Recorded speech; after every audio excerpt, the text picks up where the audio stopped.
मोहम्मद अली जिन्ना ने कहा 1940 की पूरी दिहाई में कि जब नेशन डिक्लेयर किया मुसलमानों को, कहा कि हमारा कल्चर डिफरेंट है, हमारी जबान डिफरेंट है, हमारे रस्म और रवाज डिफरेंट है, तो कायद आजम जो थे वो आपके ख्याल में दुरुस्त नहीं कह रहे थे उस वक्त। और वजह ये है कामरान भाई कि पाकिस्तान बना था मुसलमानों के माशी और सियासी हुकूक की वजह के लिए ना। ये इसमें जो कल्चर वर्चर का मसला ना, ये बड़ा गंभीर मसला है, इसलिए कि हमारे कल्चर में बहुत सारी चीजें मुश्तरक भी हैं, कुछ अलग भी हैं। हमारी मौसीकी, हमारा खाना, हमारा रहन सहन, हमारी जबान, उर्दू जबान हिंदुस्तान में उसकी अफजाइश हुई है, तो अब क्या उर्दू जो है वो आप उसको बोलेंगे कि उर्दू को भी बॉयकॉट करें कि वो यहां पे क्यों है? तो दही भल्ले से तो कल्चर नहीं बनता ना सर। नहीं सर, आपको या भल्ले पकौड़ियां मिलती हैं या मेहंदी की रस्म मिलती है या चार चार डांडिया डांस मिलते हैं। ये तो नहीं है कि आप अपने किसी दोस्त यार को उसका फायदा पहुंचाने के लिए फिल्में इधर मंगाना शुरू कर दें। ये भी सिर्फ कल्चर सिर्फ जुबान बोलने से नहीं होता, कल्चर उसकी ट्रांसक्रिप्ट जो होता है, आप लिखा होता है ना, उससे आप जाके उर्दू जाके हिंदी रस्मुल खत में लिखते हैं, आप एलियन हो जाते हैं, मुकम्मल तौर पे एलियन। आपका रस्मुल खत जो है आपको किसी और तरफ लेके जाता है।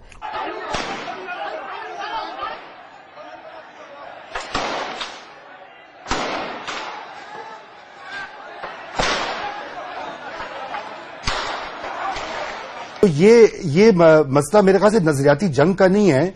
मसला ये है कि हमारी रियासत ने ऐसी नजरिया साजी की है कि उन्होंने ये इस चीज को इतना ज्यादा एक तासुर को आम कर दिया कि हिंदुस्तान हमारा नजरियाती दुश्मन है, हम पे अच्छा रजा, इसका मतलब इंतहापसंद हिंदुओं का भयानक चेहरा आवाम के सामने बेनकाब करने का सारा क्रेडिट महाराष्ट्र के इंसदादे दहशतगर्दी के सरबराह हेमंत करकरे के सर है। मुंबई बम ब्लास्ट में हेमंत करकरे और उनकी 8 रुकनी टीम को ही हलाक कर दिया गया। हेमंत करकरे और उसकी पूरी टीम को क्यों अपनी जिंदगी से हाथ धोने पड़े? और इस तरह तो ये पाकिस्तान किस लिए बनाया गया था? हमने इसलिए बनाया था कि ये एक अलग मुसलमान रियासत है और इसमें इबादतें करने की भी और अपने कल्चर के ऊपर चलने की आजादी है। हम दो कौमी नजरिए के हामी हैं, हम नजरिया पाकिस्तान के हामी हैं। पाकिस्तान एक ऐसे नजरिए के मुताबिक बनाया गया जो कि इस ग्लोब के ऊपर किसी का भी नहीं था, सिर्फ हमारा था। और हम दो कौमें वहां थी, हिंदू और मुस्लिम। हम उनके गुलाम बन के नहीं रहना चाहते थे, हम उनका कल्चर नहीं अपनाना चाहते थे, हम उनके नौकर बन के नहीं रहना चाहते थे। और हम जब बात करते हैं इंडिया के हवाले से, हम जब बात करते हैं कि इंडिया के कल्चर को यहाँ नहीं आना चाहिए या आना चाहिए, तो हम कितने बैकवर्ड हैं।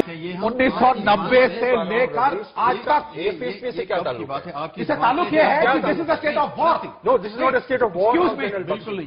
किसी भी हाल में उसका बचना असंभव है। कम से कम 10 से 15% उसकी पॉपुलेशन विध्वंस हो जाएगी।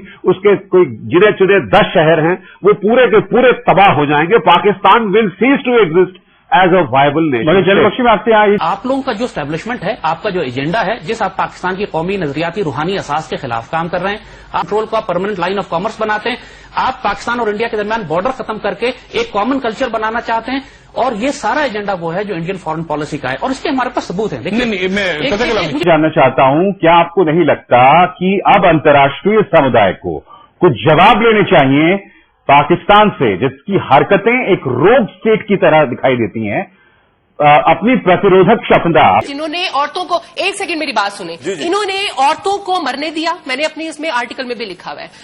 इन्होंने औरतों को मारा, सरेआम मारा, इन्होंने मर्दों को मारा, इन्होंने ज़िबा किया लोगों को।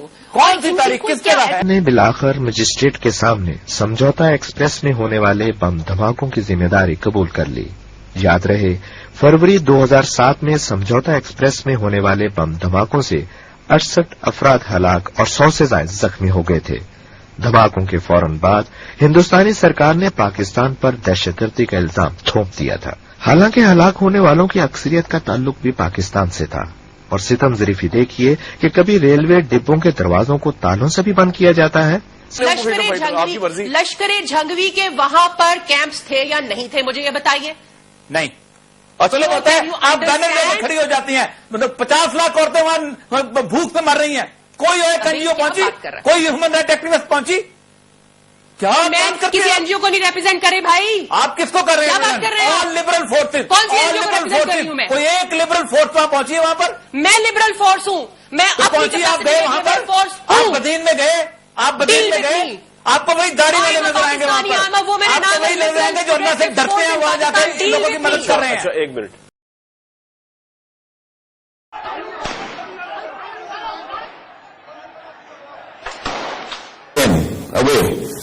آپ نے فاسٹ فوڈ آپ نے کوئی چیز لی ہے، کھائی ہے، آپ نے پھینک دیا ہے، یہ مذاق نہیں ہے.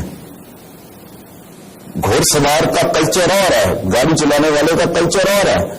بتی آئی ہے، کلچر لے کے آئی ہے.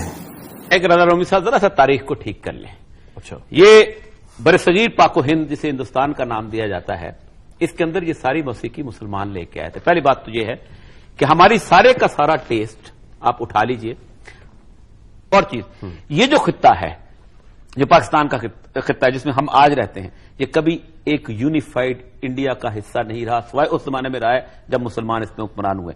اگر وہاں پر چندر گپت موریہ تھا تو یہاں پر سلوکس آ کے بیٹھا ہوا تھا، وہاں کوئی اور تھا تو یہاں پر ختم ہو جاتی ہے. ایک تکونا مندر اور اس کے بعد it was a rudimentary civilisation available over here. آپ کو پتا ہے کہ اجنتا اور الورا کی غاروں کی ہیں، وہ بھی بدھوں کی ہیں جن کے اندر آپ کا کلچر، یہ کمپیوٹر، یہ نیٹ، آپ کا فیصلہ کیا ہو رہا ہے؟ میں تو سمجھتا ہوں اٹ از انادر ریلیجن.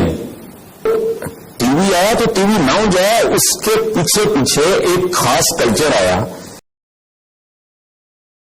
یہ تھا کہ آکوپیشن فورسز کے خلاف لڑ رہے ہیں اس لیے فریڈم فائٹ، اس سے زیادہ بڑی بےہودہ بات ہو ہی نہیں سکتی. Gujarat killings of 2002, the ghost of Godhra still haunts you. You are allowing an image that is contrary to the interest of Gujarat to continue. It's in your hands to change it. I'll have to rest.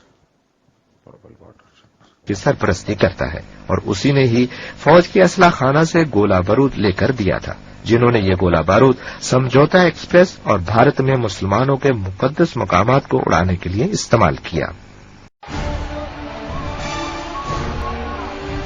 Abdul Qadeer Khan وہ جس طرح کا سیاستدان ہے آپ اسی طرح کا سائنسدان ہے، اسی طرح کا ماشاءاللہ دانشور ہے. ایک 2 نمبر میں 1 نمبر. اب اگر اس نے بنا بھی لیا ہے تو کون سی توپ چلائی ہے بھائی؟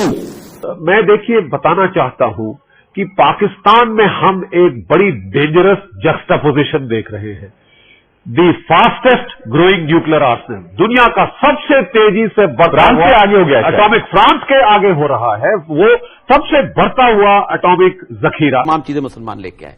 یہاں کا آرکیٹیکچر آپ اٹھا لیں، یہاں ڈوم کا تصور نہیں تھا، یہاں آرچز کا تصور نہیں تھا، یہاں ٹائل موزیک پینٹنگ کا تصور نہیں تھا، یہاں فریسکو پینٹنگ کا تصور نہیں تھا، یہاں کیلیگرافی کا تصور نہیں تھا. یہ تمام مسلمان لے کے آئے.